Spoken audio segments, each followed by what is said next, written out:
आज हमारे साथ एक बार फिर कर्नल आर.एस. सिंह साहब मौजूद हैं। इस वक्त देश में प्रोएक्टिव सुप्रीम कोर्ट के बारे में बड़ी सारी चर्चा हो रही है और सुप्रीम कोर्ट के बारे में एक ऐसा माहौल बनाया गया है कि अगर आप उनसे कोई सवाल पूछेंगे या उनके ऊपर कोई ऐसी बात जो उनको अनकंफर्टेबल लगती हो, तो एक आम आदमी समझता है कि वो कंटेम्प्ट ऑफ कोर्ट होता है।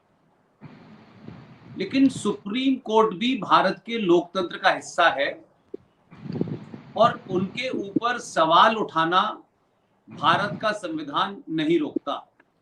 संविधान में कहीं नहीं लिखा है कि सुप्रीम कोर्ट के किसी फैसले को या सुप्रीम कोर्ट में जो कुछ हो रहा है उसके बारे में कोई भी बात कहना वो कंटेम्प्ट ऑफ कोर्ट है। कंटेम्प्ट ऑफ कोर्ट तो ये भी देखा गया कि अगर वकील ने ज्यादा हीटेड आर्गुमेंट कर लिए तो ये भी स्टेटमेंट देते हैं यहीं से जेल भिजवा देंगे। तो ना हम वकील हैं और ना हम कोर्ट के कोई हिस्से हैं, लेकिन भारत एक ऐसा देश है जो एक मान्यताओं पे चलता है। लोग मानते हैं कि कोर्ट में जो लोग बैठते हैं वो बड़े ईमानदार लोग होते हैं, जज साहब सबकी बात सुनते हैं, ये ऐसा है। लेकिन ये भी 70 सालों में हुआ है कि कोर्ट में फैसले किस तरीके से होते हैं, कैसे होते हैं।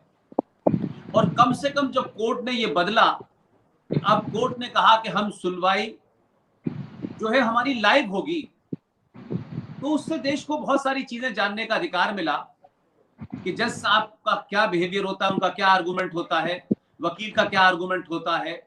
तो देश को लगता है कि हो सकता है वकील ने पर्टिकुलर कोई आर्गुमेंट नहीं दिया तो समाज के लोग उसकी तरफ से इस बात को कहते हैं कि ये कहना चाहिए था।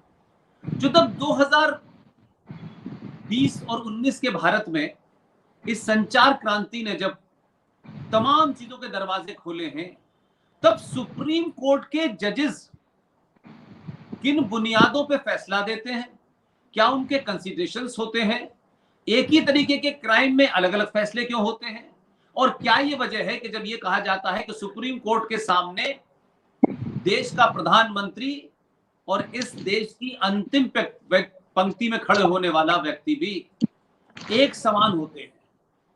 तब जब ये एक समान की बात कही जाती है तब ये सवाल उठना स्वाभाविक है, ये चर्चा का विषय है। भले ही जज साहब के कानों में नई बात जाती हो, लेकिन गलियों पे, चौराहों पे, पुलियों पे चलते वक्त तब ये बात करते हैं कि आखिर जज साहिबान क्या भारत की संसद से ऊपर है?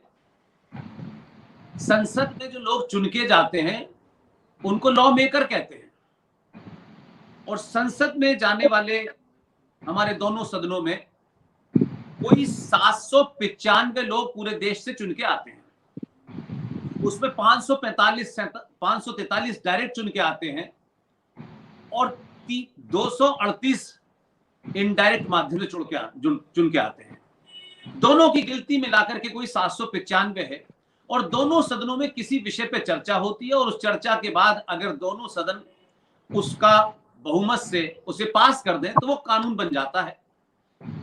मेरा सवाल यह है कि ये तमाम सारा डाटा इसलिए देना पड़ रहा है कि देश के आम नागरिक को मैं आसानी से समझा चुकूं कि इस वक्त 2023 के भारत में कोई 94 करोड़ मतदाता हैं और ये 94 करोड़ मतदाता भारत की लोकसभा में 543 लोगों को चुन के भेजते हैं और विधानसभा और लोकसभाओं के माध्यम से फिर राज्यसभा में 250 लोग जाते हैं, जिसमें 12 लोग आपके नॉमिनेट होते हैं। इतनी बड़ी तादाद में लोग चुन के जाते हैं और सुप्रीम कोर्ट के जो जजेस हैं खास तौर से उनकी टोटल स्ट्रेंथ 33 है। अगर हम ये माने भी कि सुप्रीम कोर्ट का एक जज, अगर हम ये मानते हैं तो 2 करोड़ 80 लाख लोगों को के ऊपर एक जज, और अगर हम भारत के दोनों हाउसेस की स्ट्रेंथ को लें तो एक जज की 24 मेंबर ऑफ पार्लियामेंट के बराबर बैठता है। अब सवाल सबसे बड़ा यह है कि कैसे सुप्रीम कोर्ट यह तय करती है कि याकूब मेनन की याचिका सुबह 5 बजे सुनी जानी चाहिए। किन बुनियादों पे गौतम नवलखा को जेल से हटा करके उनको घर के अंदर हाउस अरेस्ट किया जाता है? ये लोग सब जानना चाहते हैं कि भारत की चुनी हुई सरकार की सत्ता में बैठे हुए मंत्री, संतरी, प्रधानमंत्री जब विदेशों से कोई सौदा करते हैं, उस सौदे पे उंगली उठाने वाले राजनीतिक लोग तो हो सकते हैं, लेकिन सुप्रीम कोर्ट राफेल के ऊपर भी सुनवाई करती है। सुप्रीम कोर्ट इस देश में हर छोटी बड़ी बात पे सुओ मोटो ले लेती है। तो आज चर्चा करने का मेन विषय इसलिए है कि अभी सुप्रीम कोर्ट के अंदर एक चर्चा चल रही है कि भारत के संविधान में 17 नवंबर 1992 को जम्मू कश्मीर राज्य को विशेष दर्जा देते हुए 370 लागू की गई, और 370 को अगर हम मोटे तौर पे आम आदमी के लिए कहें तो विशेष दर्जा प्राप्त था। और वहां भारत की सुप्रीम कोर्ट कुछ हद तक लागू नहीं होती थी, भारत का संविधान वहां नहीं लागू होता था, एंटी करप्शन बिल वहां लागू नहीं होता था। एक तरीके से एक उसका संविधान पूरे देश में एक चलता था, लेकिन जम्मू कश्मीर का संविधान भी अलग था। तो भारत की धरती पे आजाद भारत में जम्मू कश्मीर को एक अलग से संविधान दे करके सुप्रीम कोर्ट की बात वहां लागू न हो, संविधान भारत की संसद की बातें वहां लागू न हो, आपने एक और पाकिस्तान बनाया। आज उस जम्मू कश्मीर के अंदर धारा 370 मुझे लगता है 5 अगस्त 2019 को भारत की लोकसभा और राज्यसभा से बहुमत से उसको जम्मू कश्मीर से हटा दिया गया। यकायक कुछ लोगों को लगा, और खासतौर से एक वो मक्कार आदमी जो वहां का कभी आईएएस था, वहां के निजाम में मौजूद था, उसने इस्तीफा दिया। इस्तीफा देके पार्टी बनाई, रोज सुबह से लेकर शाम तक भारत के सत्ता को, व्यवस्था को गाली देने लगा, और कुछ दिन बाद उसे फिर होश आया और वो वापस आईएएस में चला गया। उस आदमी ने इस पिटीशन को सपोर्ट करते हुए कि भाई हम चाहते हैं कि अब वो पुरानी बात हो गई, अब उसको भूल जाना चाहिए, 370 खत्म हो जाना चाहिए। और उसमें बहुत सारे और इस देश में जिसको लोग इकोसिस्टम के तहत बहुत सारे नाम देते हैं, कोई खान मार्केट कहता है, कोई उनको गैंग के तौर पे कहता है, तमाम सारे लोगों ने धारा 370 के हटने के ऊपर एक पिटीशन सुप्रीम कोर्ट में डाली कि साहब इसे हटाया जाए, और सुप्रीम कोर्ट ने उस पर सुनवाई भी शुरू कर दी। तो मेरा सवाल यह है, 1992 में जम्मू कश्मीर राज्य के रहने वाले कश्यप ऋषि की धरती के मूल निवासी कश्मीरी हिंदू पंडितों की तरफ से सुशील पंडित ने सुप्रीम कोर्ट में एक पिटीशन डाली और कहा कि हमारे साथ जो मैसेकर हुआ है, या नहीं इस्लामिक जिहादी जो वहां मेजोरिटी में है मुसलमान, उन्होंने अपने पड़ोसियों का, बहनों का, बेटियों का मर्डर, रेप करा और कम से कम 2500 लोगों को मारा और 5 लाख लोगों को वहां से भागने पे मजबूर कर दिया। सुप्रीम कोर्ट के अंदर सुशील पंडित जी गए और कहा कि सर इसकी सुनवाई कर लीजिए।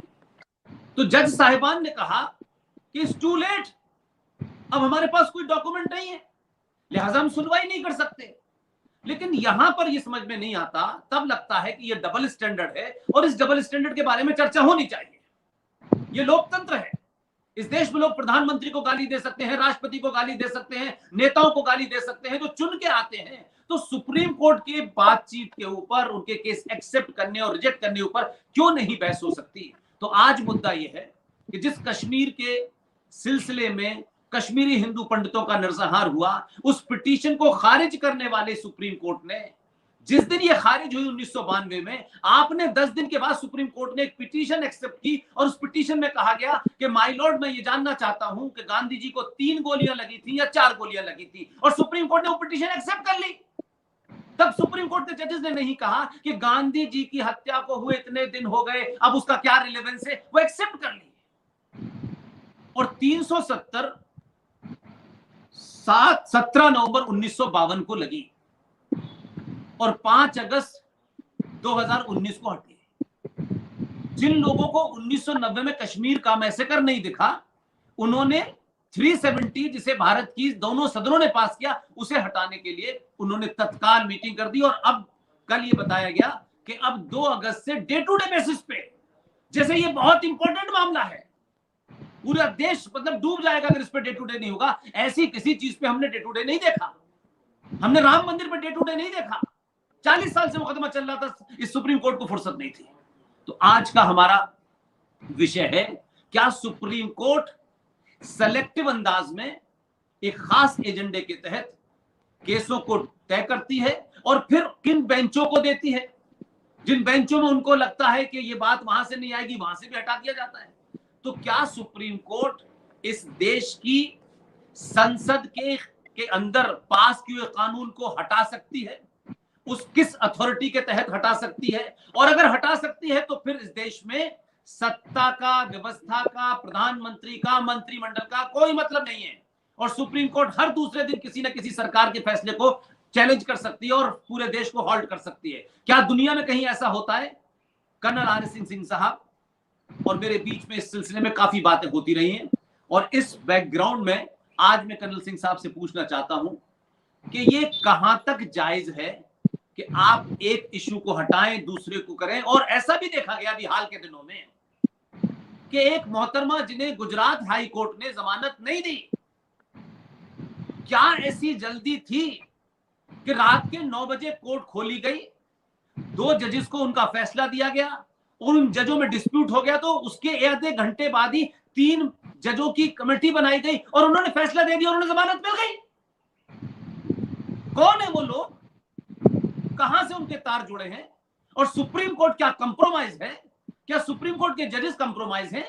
या सुप्रीम कोर्ट के लोग, इस देश में कोई विशेष लोगों के लिए अलग कानून है और एक आम आदमी के लिए कानून है? 40 साल से मुकदमे लोग लड़ रहे हैं और सुप्रीम कोर्ट के जज साहिबान का ही बयान है कि भारत में 5 करोड़ केसेस पेंडिंग हैं। तो कुछ केस ऐसे कैसे हैं कि आप किसी प्रोग्राम में से निकल के 3 बार टेलीफोन अटेंड करें और रात के अंदर ही फैसला, 2 बार आप जज बेंच कॉन्स्टिट्यूट करें और फैसला हो जाए। तो इन सब के पीछे क्या है, मैं कर्नल आर.एस. सिंह साहब से पूछना चाहता हूं। Colonel RS. सिंह साहब, आपके दर्शकों को मेरा नमस्कार और आपको मैं बहुत धन्यवाद देता हूं कि आपने इस अहम विषय, अहम और ज्वलंत विषय पर मुझे आमंत्रित किया है। ये इतना ज्वलंत विषय है कि अगर अभी इसको अच्छे तरीके से इसको एड्रेस नहीं किया तो आने वाले दिनों में मैं एक बहुत बड़ा क्राइसिस में देख रहा हूं। पुष्पेंद्र जी, आज जो मैं बातें कहूंगा वो कुछ ऐसे संदर्भ में कहूंगा और कुछ ऐसे तथ्य मैं दूंगा और ऐसे दृष्टिकोण मैं इस पूरे मसले को मैं विश्लेषण करूंगा कि शायद मतलब लोगों ने शायद पहले इसको इस तरह का विश्लेषण नहीं सुना होगा। ये आप देखिए, ये जो बीमारी की आप बात कर रहे हैं, तो देखिए मैं शुरुआत इस बात से कहूंगा कि देखिए इस उम्र तक पहुंचने में ये कई दशक से मैं गुजर चुका हूं और मैं एक बड़ा सजग और चेतनापूर्ण व्यक्ति हूं जो कि राष्ट्र के प्रति हमेशा समर्पित जिंदगी जिया है। मैंने इस दौर में, अपने जीवन काल में, मैंने राजनीतिक स्थिरता का दौर देखा है। विदेश और विदेशियों के द्वारा निर्मित मैंने सरकारें देखी हैं। सोवियत संघ द्वारा नियंत्रित सरकार देखा है। यूनाइटेड स्टेट्स ऑफ अमेरिका द्वारा नियंत्रित सरकार देखा है। सोवियत यूनियन के दबाव में भारत का संविधान का प्रीएम्बल को बदलते देखा है। एक गृह मंत्री को भारत में ग्लोबल जिहाद लाने के लिए अपनी बेटी का सौदा करते देखा है। आजादी के आंदोलन में सबसे ऊंचे लेवल पर मैंने हनी ट्रैप पढ़ा है और जाना है। और न्यायपालिका, ये चीन के साथ युद्ध के समय में एक राजनेता जो ऑक्सफोर्ड में थे, उनको मैंने चंदा इकट्ठा, चीन के पक्ष में चंदा इकट्ठा करने का मामला मुझे मालूम है। केजीबी द्वारा एक विदेशी मूल की महिला को यहाँ प्लांट होते हुए मैंने देखा है और आप सब जानते हैं। इस महिला को चाइनीज के साथ गुप्त से एमओयू साइन करते देखा है। डोकलाम क्राइसिस में उसके बेटे को छुप के चीनी दूतावास में जाते हुए देखा है। एक वामपंथी मंत्री जो भारत की पहली कम्युनिस्ट सरकार बनी थी केरला में, उसको बाद में सुप्रीम कोर्ट का जज बनते देखा है। और उसका नाम था वीके कृष्णैयर और उसको बड़ी इज्जत से नवाजा गया था। उसके बाद हमने इमरजेंसी के दौरान कई नैतिक रूप से बिल्कुल कमजोर लोगों को देखा और उस दौरान नैतिक रूप से बहुत मजबूत जजों को भी देखा। तो ये सारा चीज हमने देखा है। स्वतंत्र भारत में हमने वंशवाद का राजनीति में घिनौना चेहरा देखा है और न्यायपालिका में भी अभी घिनौना चेहरा देख रहा हूं। अगर कॉम्पिटिटिव एग्जाम नहीं होते पुष्पेंद्र जी, तो शायद हमारे प्रशासन या ब्यूरोक्रेसी में भी यही वंशवाद का घिनौना चेहरा देखने को मिलता। जज साहब लोग तो कोई कंपटीशन से जाते नहीं है, लेकिन कंपटीशन तो है ब्यूरोक्रेसी में, हमारे प्रशासनिक तंत्र में। लेकिन राजनीति और न्यायपालिका का जो वंशवाद का जो घिनौना चेहरा है, उसकी प्रतिबिंब से ये भी वंचित नहीं रह गए। तो पुष्पेंद्र जी देखिए, जब हम न्यायपालिका के वंशवाद का बात करते हैं तो ये एक बहुत हसीन स्तर पे पहुंच चुका है। इतना हसीन कि एक जज ने कहा कि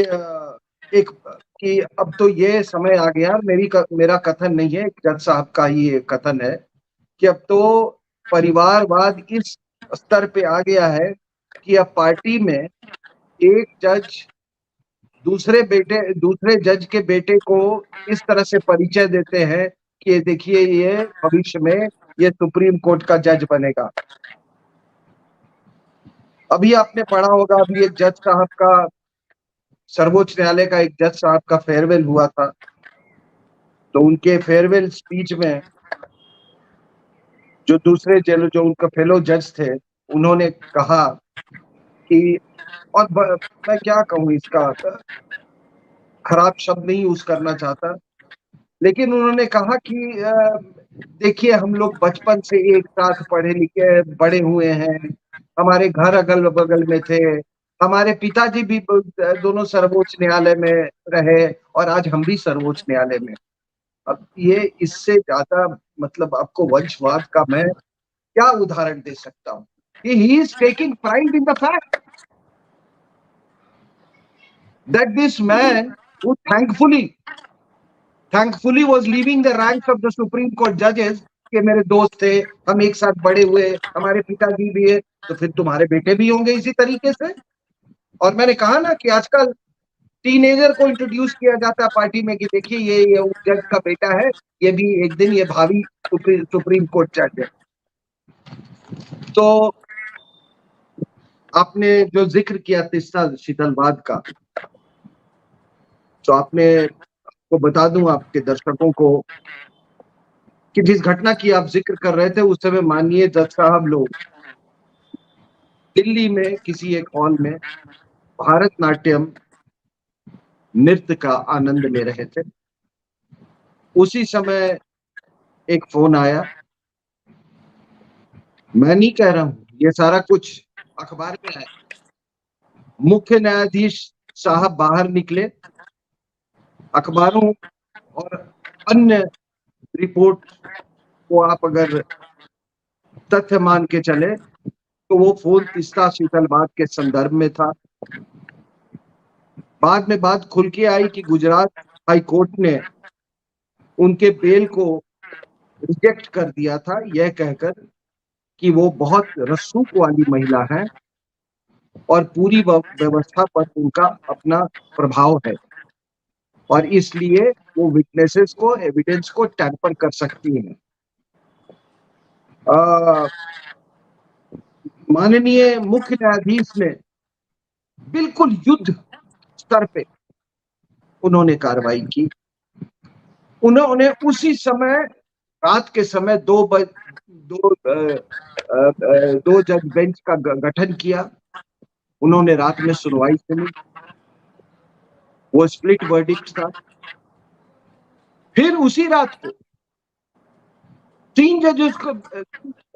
तीन जज बेंच का गठन किया। इस तरीके से उनको फिर हाई कोर्ट के ऑर्डर को रद्द कर दिया गया और उन्हें बेल मिल गया। ये भी एक जो आपने देखा, ये उदाहरण जो मैं दे रहा हूं शीतलवाद का, जिसके बारे में आपने चर्चा की, ये भी एक वंशवाद का, न्यायपालिका के वंशवाद का, जुडिशियल डायनेस्टी का एक अलग सा उदाहरण है। ये तीस्ता शीतलवाद है कौन, ये है कौन और ये किस नेटवर्क का हिस्सा है? इसका नेटवर्क इसके दादाजी ने, जिनका नाम था मोतीलाल चिमनलाल शीतलवाद, वो भारत के 13 साल तक अटॉर्नी जनरल थे, 1950 से 1963 तक।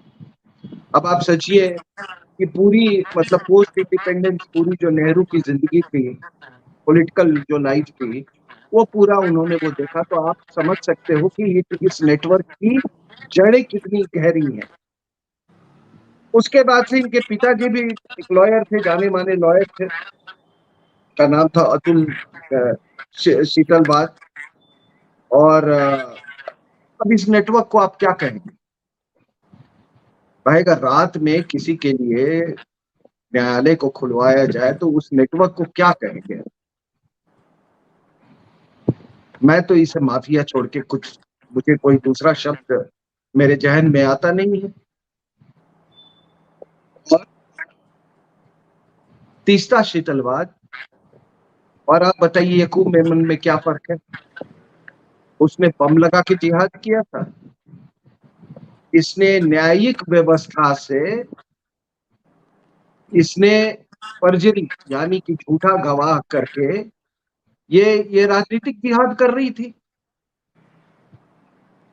एक पर्टिकुलर सरकार को हटाने के लिए ये राजनीतिक जिहाद कर रही थी। जो लोग मौत के जिम्मेदार नहीं थे 2002 के, उनको ये फ्रेम करवा रही थी। इसको अंग्रेजी में परजरी कहते हैं। हम और आप अगर रहते तो पता नहीं ये हमारे साथ क्या बर्ताव होता। अब कुछ और आपको हम उदाहरण ले लेते हैं वंशवाद का। मनु सिंघवी के कारनामे आज भी हर रूप, मतलब बड़े, मतलब वीडियो और ऑडियो दोनों रूप से बहुत चर्चित है। पूरा हिंदुस्तान, हर शरीफ आदमी इस शख्स को किस दृष्टि से देखता है उसे सब जानते हैं। और मैं इतना कहूंगा कि कोई भी शरीफ आदमी जो कुछ भी हुआ, उसके बाद कम से कम उसको अपने घर में, उसको कभी अतिथि नहीं बनाएगा। उन्होंने जज बनने का एक अजीब रास्ता दिखाया। ये एक आम आदमी की धारणा है, एक आम आदमी की धारणा है।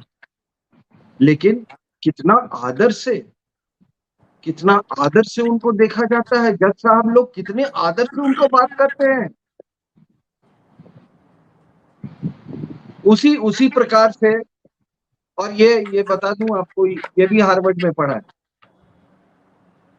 ये भी हार्वर्ड में पढ़ा है। ये सब अमीर बाप के बेटे, इनके पिताजी भी वो डिप्लोमेट थे, वकील थे, कॉन्स्टिट्यूशनल लॉयर थे, सब कुछ था, उनके भी नेटवर्क है इनका। उसके बाद आप प्रशांत भूषण का देख लीजिए।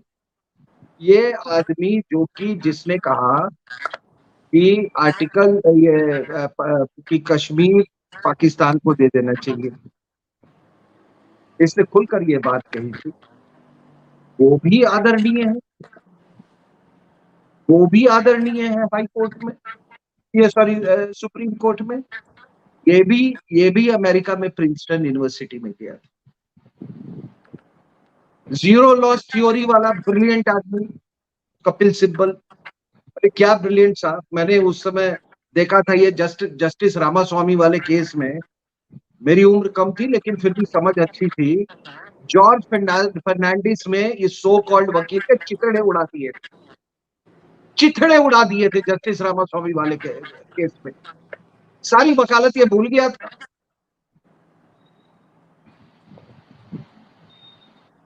ये कहा का, ये भी हार्वर्ड में पढ़ा। मेरा सवाल ये उठता है कि क्या भारत के सुप्रीम कोर्ट के जजों को या लॉयर्स को, मतलब उनको अमेरिका जाना जरूरी है? यहां से आप ऐसे एग्जाम्पल देके आप हमारे जो बच्चे हैं, जो हमारे लॉ स्कूल्स में हैं, लॉ कॉलेजेस में हैं, जो पढ़ रहे हैं, जिनका एक अपना सपना है, जो एक चरित्रपूर्ण एक अपना व्यवसाय करना चाहते हैं, उनके लिए आप क्या उदाहरण पेश कर रहे हैं? What is the example you are setting?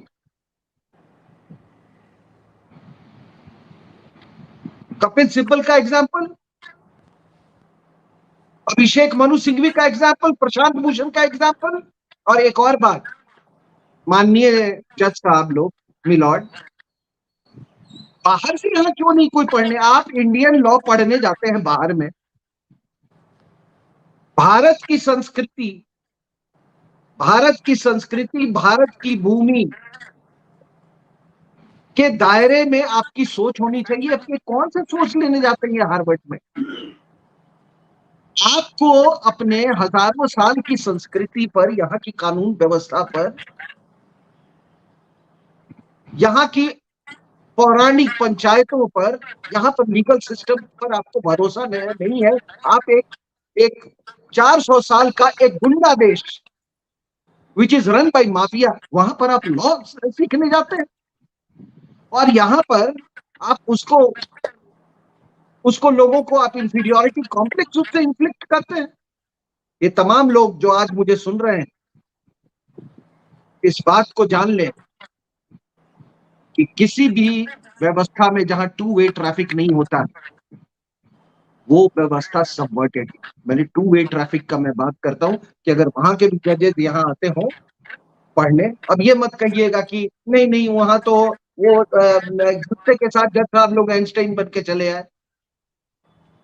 अरे हार्वर्ड से आते कुछ पाइनियरिंग वर्क ही कर लेते, यहाँ आके देश का भी भला हो जाता। तो don't give me that, don't give me that shit.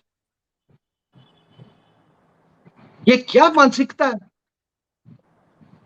और मैं बता देता हूं ये कौन लोग जाते हैं। ये सारे नालायक लोग जाते हैं, जो कि ये जो अंग्रेजी की जो भाषा है, जिसमें हमारे जज साहब लोग, मतलब एक वो कृष्णा अय्यर जो कम्युनिस्ट था ना, तो मैं पहले भी ये बात कह चुका हूं कि आप ये लॉयर्स, ये लीगल कम्युनिटी में कुछ लोग से पूछो, अरे यार क्या अंग्रेजी बोलता है, एक कुछ तो इस दाएं कान के ऊपर से चला जाता है, कुछ बाएं कान के ऊपर से चला जाता है, और कुछ सर के ऊपर से चला जाता।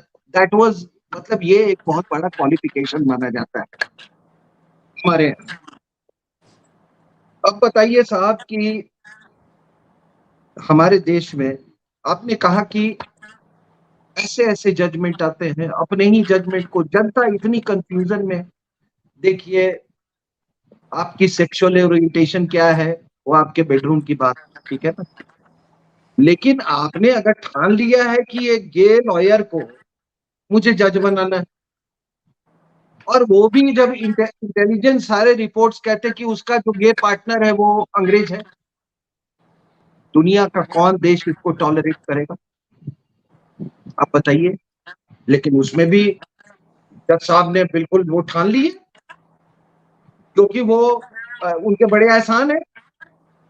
ये जो गे लॉयर हैं उनके बड़े एहसान है कई जजेस में यहाँ पे। तो ये नेटवर्क, ये माफिया क्या सब कुछ तय कर रहा है यहाँ पे, गे को भी जज बनाओ, उसको भी जज जज बनाओ।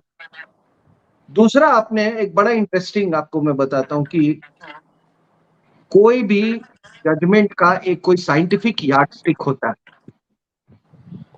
अभी एक जजमेंट आया सुप्रीम कोर्ट से कि if a wife is unfaithful to her husband, it is no ground for divorce. ठीक है, अगर शादी के बाहर उसके अवैध संबंध होते हैं या अपने हस्बैंड के प्रति लॉयल नहीं होती है, तो वो उसके कोई डिवोर्स का ग्राउंड नहीं होता, समझे। अब हुआ क्या कि ये तो पास कर दिया इन्होंने। देखो ये कितना, आई मीन कॉमन मैन, अरे जब आप लोग थोड़ा कॉमन मैन का भी जो कॉमन सेंस है उसको समझा कीजिए। आर्म फोर्सेस ट्रिब्यूनल ने एक ऑफिसर को सजा दी थी for stealing brother officer's wife's affection, ठीक है ना, ये हमारे आर्मी एक्ट में है, इसकी बड़ी सजा है। अब उनको सजा मिली थी, वो सीधे चले गए सुप्रीम कोर्ट में। नहीं, उन्होंने कहा कि ये तो सुप्रीम कोर्ट का जजमेंट आया है, आप हमको बरी कीजिए। तब बात गई सुप्रीम कोर्ट में, तो उन्होंने कहा कि नहीं नहीं, ये फौज में नहीं लागू होगा। Is this a scientific measure? Is it scientific application of mind? दूसरा चीज क्या है कि कुछ तो हमारे जज साहब लोग ऐसे जजमेंट देते हैं कि जैसे जैसे पता नहीं प्रकृति की रचना इन्होंने ही की है, सृष्टि की रचना इन्होंने ही की है। अरे जज साहब, अब आप जब हमें ये नहीं रिटायर हो पता कि गए, इनकी रचना भी किसने की है, अभी तो पता नहीं आज तक। हाँ, ठीक है नहीं, तो ये अब आपको मैं ये बता रहा हूँ अभी। पुष्पेंद्र जी, आज आपसे बात हो रही थी मेरी, जी और इसके बारे में विस्तार से चर्चा होगी। अभी यूनिफॉर्म सिविल कोड पे काफी बात हो रही है, तो मैंने आपको बताया कि ये 1937 एक्ट के मुताबिक, शरिया एक्ट के मुताबिक, जिन्ना ने और तमाम ये जो मुस्लिम लीग के जमींदार थे, उन्होंने एक शरिया एक्ट इंट्रोड्यूस करवाया, और जिसमें तीन चीजों उन्होंने एंटी इस्लाम, एंटी कुरान चीजें डलवाई। और वो है कि अपना वसीयत लिखने का अधिकार, शरिया इस्लाम इसकी इजाजत नहीं देता, वो घुसेड़ दिया शरिया में, क्योंकि इनको ये ये तो उनके आर्थिक उससे हित से जुड़ा हुआ था। दूसरा, उन्होंने कहा कि जो एग्रीकल्चरल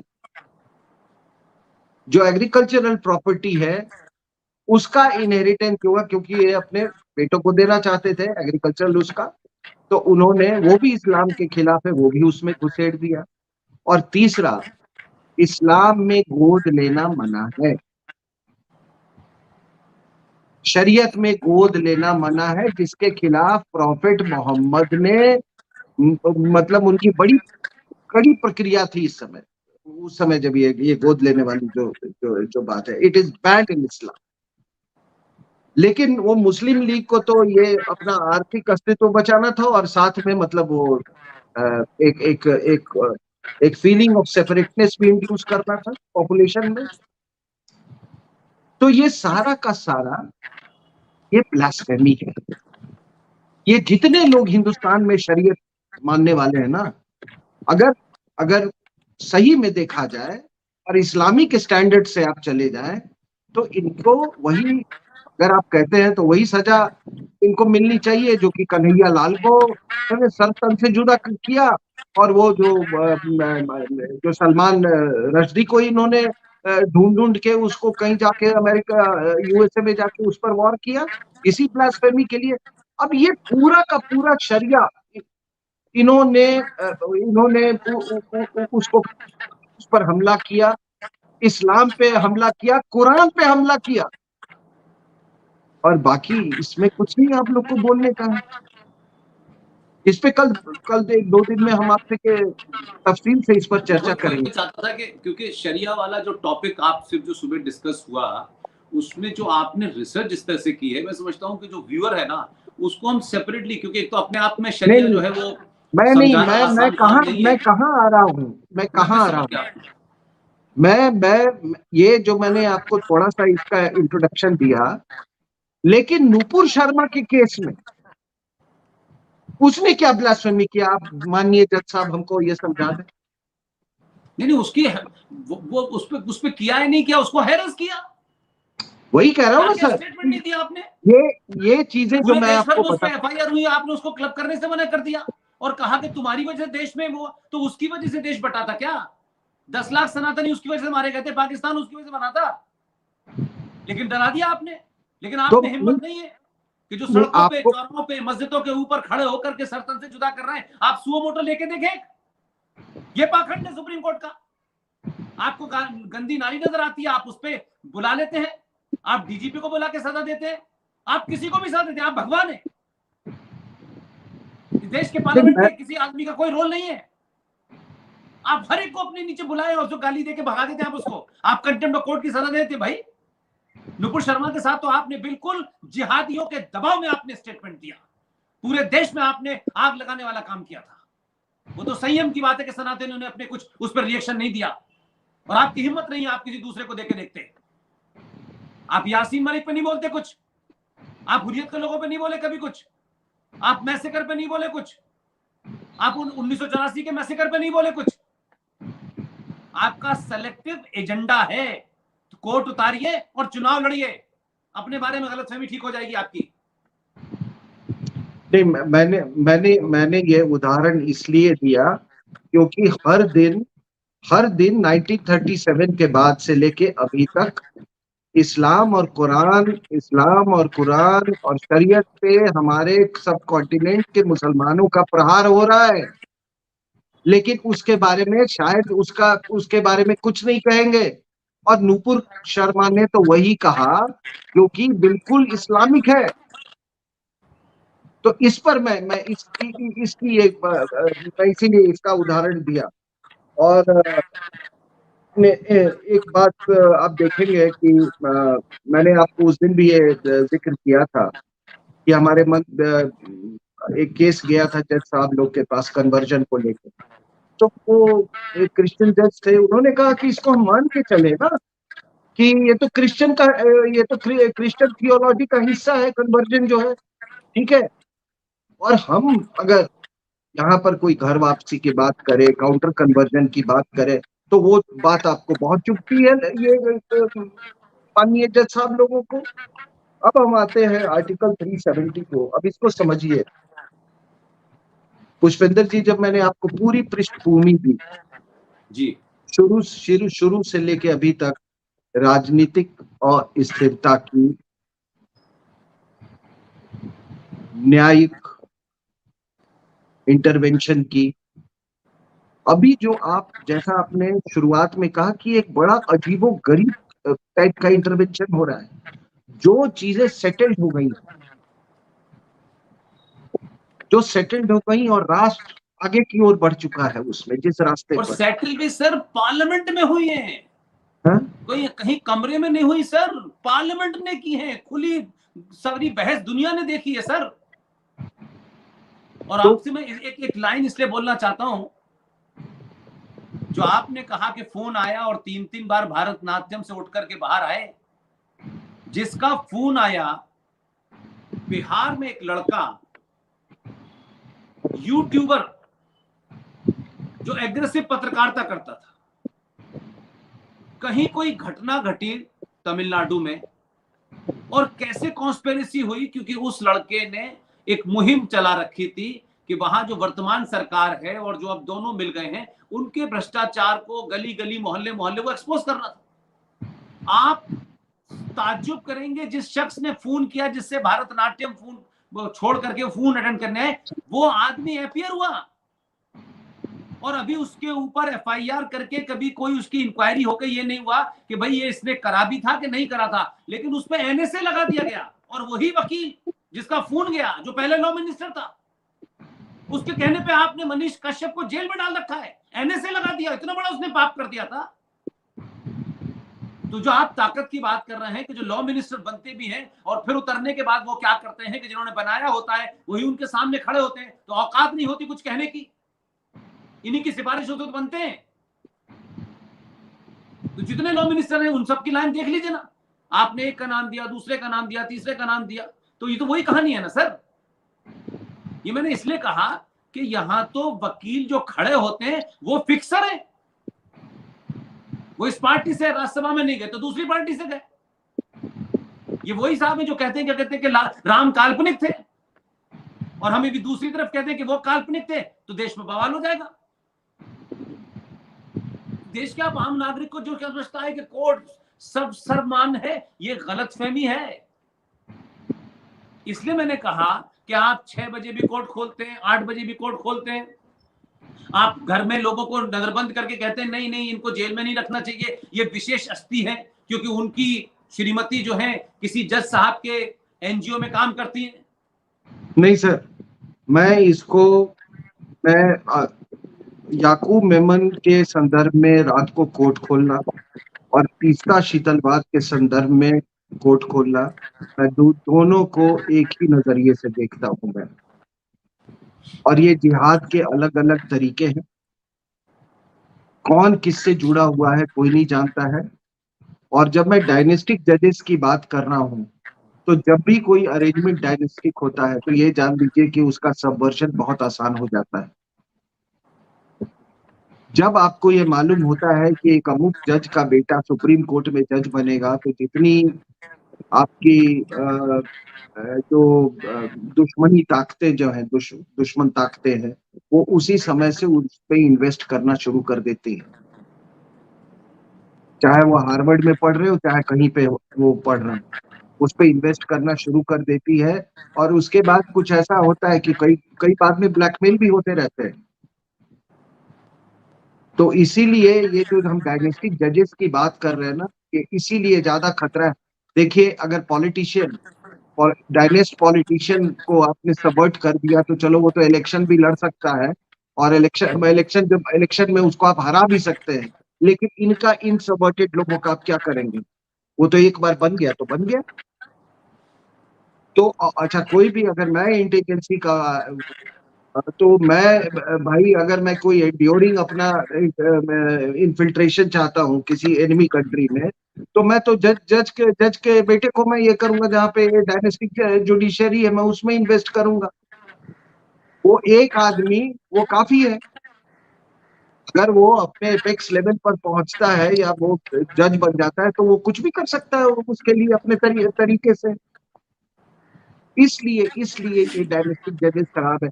और हम बात कर रहे हैं 370 की, तो 300, ये देखिए जो बार बार हम, और अब क्या है, हम तो सरकार में, हमारा दूर दूर से कोई रिश्ता नहीं है, ना हमारी कोई महत्वाकांक्षा है, ना बस हम एक राष्ट्र प्रेमी हैं, राष्ट्र के प्रति चिंतित रहते हैं।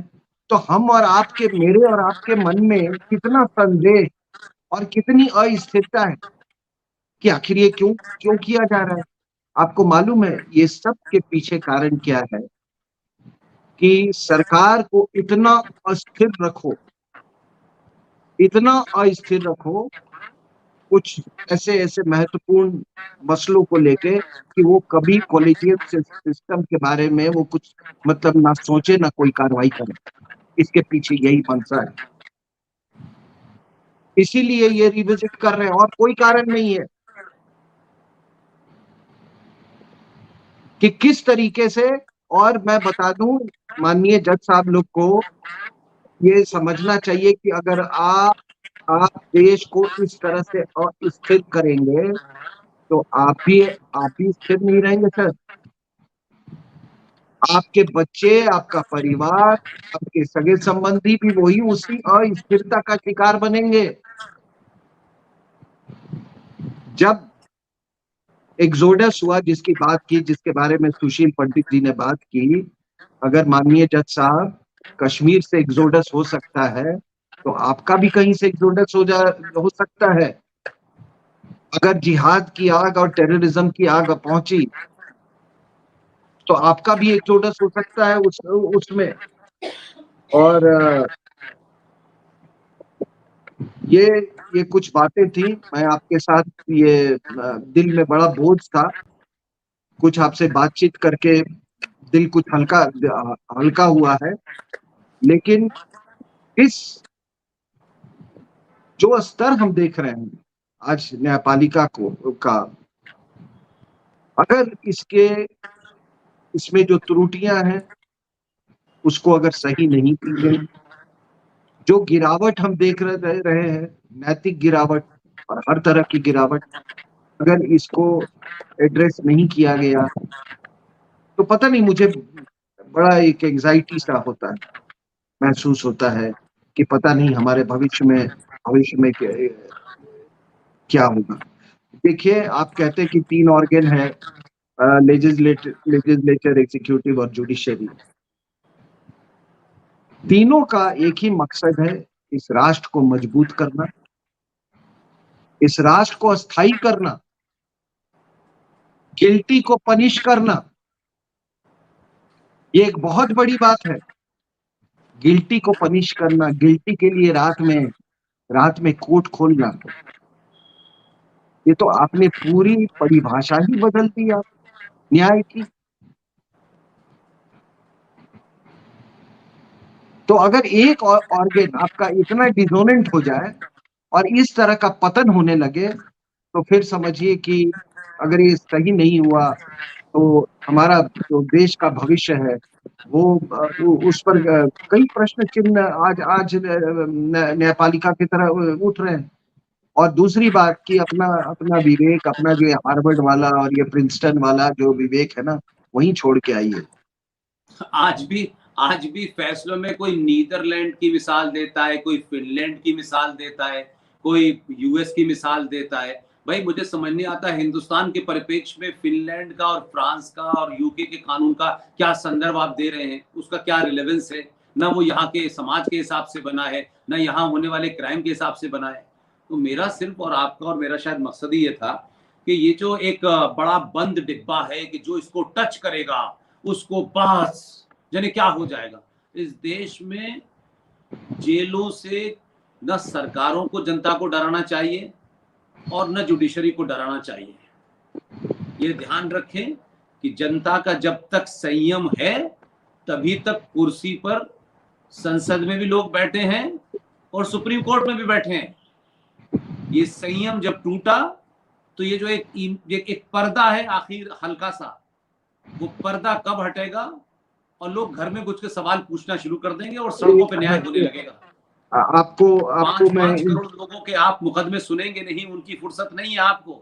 लेकिन रात के 9 बजे, रात के 6 बजे, सुबह 5 बजे, 2 बजे, 3 बजे आप उन मुकदमों को सुनेंगे जिसमें आपका इंटरेस्ट है। राष्ट्र का जिनमें इंटरेस्ट है वो मुकदमे आप नहीं सुनने चाहते हैं। अगर आप भी सुनना चाहते होते तो 370 को इतने पहले आप ही को अपने आप सुओ मोटो लेना चाहिए था, आर्टिकल 35 आपको ले लेना चाहिए था, यूसीसी पे आपको ले लेना चाहिए था। लेकिन आपके लिए मुकदमे तो अजीब करीब के मुकदमे बहुत इंपॉर्टेंट है जिसकी सुनवाई में पूरा देश लगा हुआ है। और फिर आप 10, 20, 50 साल से, 70 साल से, 150 साल से राम मंदिर का मुकदमा चल रहा है। तो मुझे लगता है कि सिंह साहब आपके अंदर बहुत सारा एक जी minute please please Pushpendra ji, please please please please देखिए, मुझे मुझे ये क्या मतलब किस चरित्र के कुछ लोग होते हैं। आपको याद होगा कि ये जो गोधरा वाला जो ट्रेन इंसिडेंट हुआ था, जी जी वो जी 57 हिंदू कार सेवक जिसने मुसलमानों ने आग लगा के मार दिया था। अब सोचिए, लालू प्रसाद यादव जब रेलवे मंत्री थे तो उन्होंने एक अलग से रेल की इंक्वायरी की, जबकि एसआईटी जो था ऑलरेडी गठित हो चुका था उसके लिए। पैरेलल इंक्वायरी सिर्फ इसलिए की गई कि किसी तरीके से जो जिहादी थे उनसे ये ब्लेम हटाया जा सके, उनको उन पर जो फोकस था उसको उसको हटाया जा सके।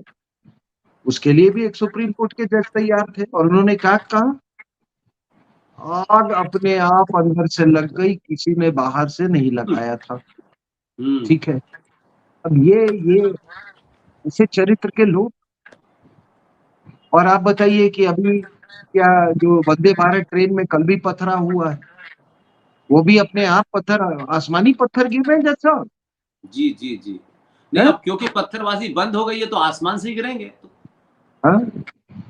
तो ये एक रिटायर्ड जज ट्वीट करता है लंदन से कि मेरा चौथा दिन का रोजा है। अरे किसको तुम बता रहे हो यार।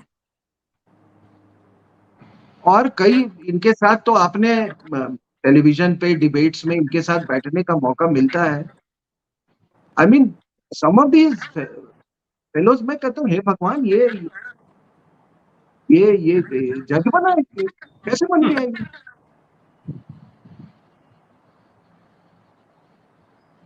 आप, अब मैं किसकी बात कर रहा हूँ, आप समझ रहे हैं? जी जी वेरी आई नो दैट। तो ये, लेकिन अच्छी बात है कि इस पर चर्चा हुई है और बहुत लोग और भी इस पर चर्चा कर रहे हैं। नहीं, लोगों में बड़ा गुस्सा है सर। हमारा कोई अपना तो मामला है नहीं ना, हम सरकार में है ना व्यवस्था में है, तो हम किसी बात से नाराज हैं। हम लोग पब्लिक में जाते हैं, हजारों लाखों लोगों से मिलते हैं, 50 फंक्शनों में जाते हैं, आप डिबेट में जाते हैं, तब सड़क चलते हुए लोग ये सब बात करते हैं तो लगता है क्या कहते हैं कि इनकी बात में कितनी क्या किस की, जबकि वो बहुत उस स्तर पे नहीं है, लेकिन लोगों में गुस्सा तो है ना। तो हमारा ये बातचीत करने का मकसद क्या है? हम कोई टेलीविजन तो नहीं चला रहे ना, कोई हम कोई इसे नफे नुकसान की तो नहीं चला रहे ना, कि ये बात हम जो पब्लिक में कह रहे हैं वो और लोगों तक पहुंच जाए, लोगों को गुस्सा क्या है उस तक पहुंच जाए। इसके अलावा हमारा क्या एजेंडा हो सकता है? मुझे अच्छा लगा, लेकिन आपसे मेरी जो बातचीत हुई है उस पे शरिया के ऊपर जो बारीकियां हैं, आज भी हिंदुस्तान का ज्यादातर, खासतौर से मुसलमान तो समझते होंगे, लेकिन जो सनातनी हिंदू वो भी समझता है कि शरिया कोई कुरान का हिस्सा है और कोई ये इस्लाम के जो है आयतों का हिस्सा है। कुछ इस तरीके की बात उसके दिमाग में आती है तो शायद वो उसके बारे में सवाल नहीं उठाता। लेकिन आपने जो इस पर रिसर्च की है, मैं समझता हूं कि 1-2 दिन में जब समय मिलेगा तो हम लोग उस पर एक्सक्लूसिव बात करेंगे और उसमें पर्पज ये होगा हमारा कि शरिया कैसे शुरू हुआ, क्या उसके बंधन थे, किस तरह हुआ, कैसा रोल प्ले किया, उसकी क्या पॉलिटिकल डायमेंशन थे, उसके सोशल डायमेंशन क्या थे। इस पे जो आपकी रिसर्च है उसके बारे में आपसे एक दिन अलग से बात करेंगे, ताकि जो भी हम लोगों को सुनते हैं देखते हैं उनको उनका जहन क्लियर हो जाए, उनके फैक्ट ठीक हो जाए और वो इनलाइटन हो, उनको नॉलेज हो जाए, ताकि वो अलग अलग इस पे चर्चा कर सकें।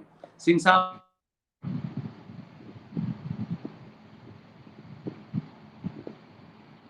Very much sir.